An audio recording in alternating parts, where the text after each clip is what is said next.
The original film has Kroll as a douche, Salma Hayek as a taco, Craig Robinson as grits, and so on. Seth, when and how did it occur to you that Sam would be the perfect guy to play an orange? And Sam, how do you feel about that? Yeah, I want to hear this. I mean, all disgusting jokes I could make aside, the truth is I'm just a big fan of Sam. And I think he's hilarious. And I've worked with him a few times here and there over the years. And that's honestly it. It was a Sam Richardson based choice. You wrote it with Sam. Exactly. And the fact that we honestly did. And after writing, we were like, Sam would be hilarious. The fact that he was an orange with a big asshole was completely coincidental. Because, I don't even know if you know that of the asshole. Exactly. But in here, I had heard stories. It protrudes. It protrudes. They have the same asshole. He's sitting on a pillow. Right? I am. We motion captured his asshole. We put little tracking dots all over his asshole. A team of amazing tech wizards. Jim Henson, with James Cameron's technology. If you look through the camera, you can see the orange's asshole, but if you took it away, it was just Sam's asshole. Does that answer your question? Yeah, he was like that. I learned a lot making the Lion King. We brought a lot of that Lion King technology over to this. At that point, how do you decide what the foods are going to act like? Like, if you walk through a store and think to yourself, that dragon fruit looks like a real bitch, or that, rotisserie chicken looks like Jabba the Hutt. Where do these thoughts come from? Where do they come from? Where do they come from? You know, where does creativity live? You know what I mean? Why do we feel the need to express ourselves in this way? These are all questions I've gone to so far 7 therapy sessions to try to address, and I feel like I've made zero progress. But I'm sticking with it. But I don't know. I mean, we just think it's funny, and some of them, are very pun based. Yeah. Some are based on the performer themselves. Some are based on various outdated stereotypes and things like that. We take our inspiration from all sorts of places.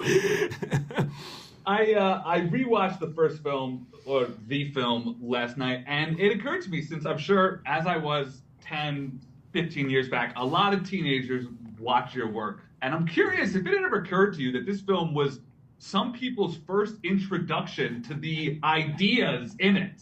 And how you feel about that? I feel great about it. Yeah. No, I know. That's cool. Which ideas are you talking about?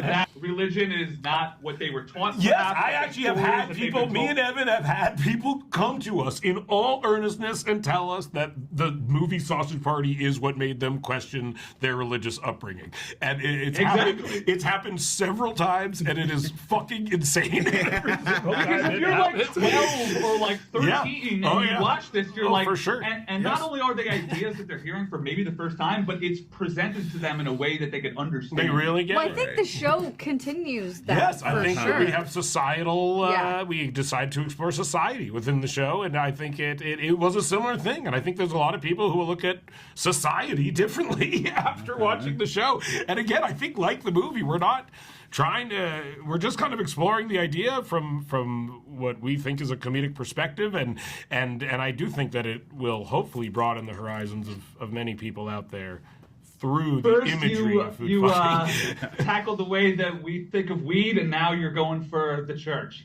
I mean, the church went for themselves. I had nothing. They didn't need my help with that one. They were doing fine. This one is for you all. Not so much which one would you want to do most, but which of your works do you think is best fit for a sequel, film, or show? Good question. You mean just the things that we've done?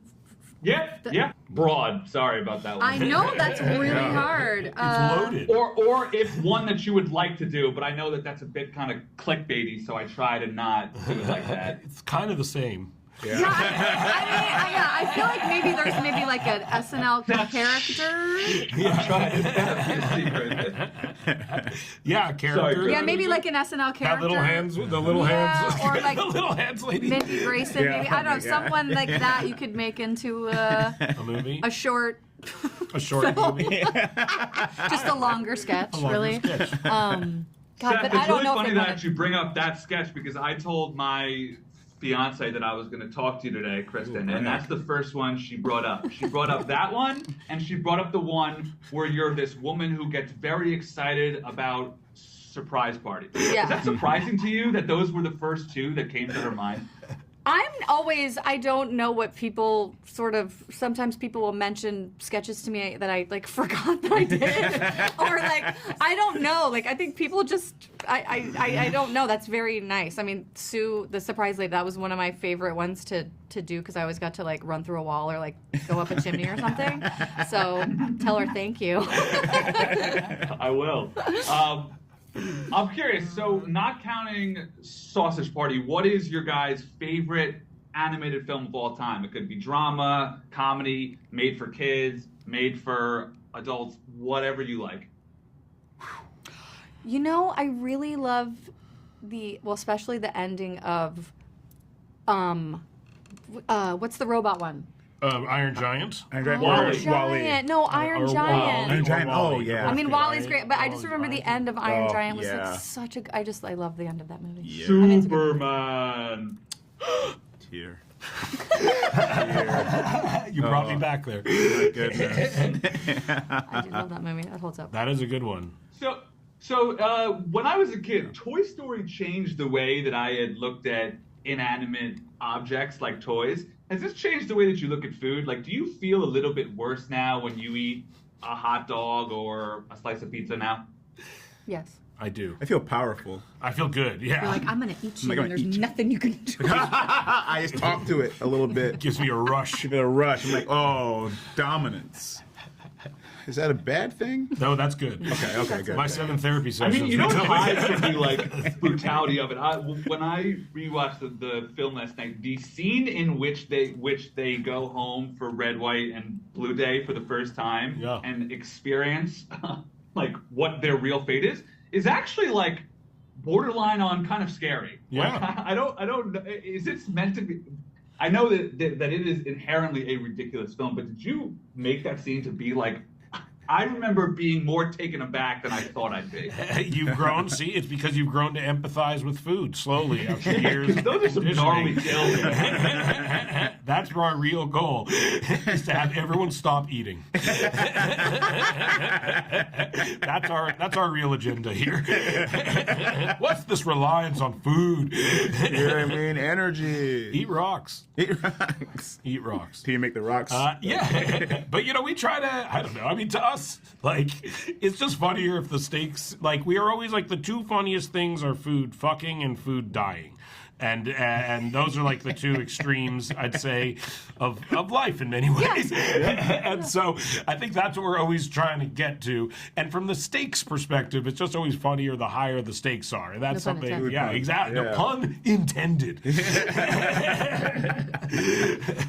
All right, y'all. This show is fun. You guys are fun. I'm glad to see that you're clearly having a blast doing these today. I know that they can sometimes be a slog.